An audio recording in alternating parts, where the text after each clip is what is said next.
नमस्कार. मी तुम्हाला गुरुविषयी थोडीशी माहिती सांगणार आहे. आपल्याला जर 8वा गुरु चालू असेल तर आपल्याला थोडासा त्रास असतो. त्रास जर आपल्याला कमी करायचा असेल तर त्यावर मी तुम्हाला 2 उपाय सांगणार आहे. 2 उपाय एकदम साधे आणि सोपे आहे. तर काय करायचं आपण?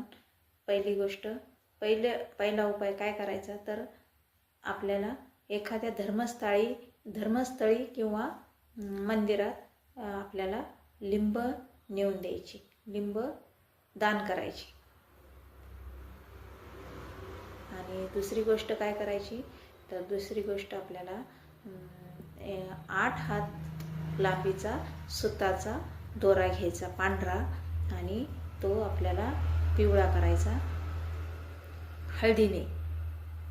हळदीने पिवळा केला की तो दोरा आपल्याला पिंपळाच्या झाडाला गुंडाळायचा आणि नमस्कार करायचा.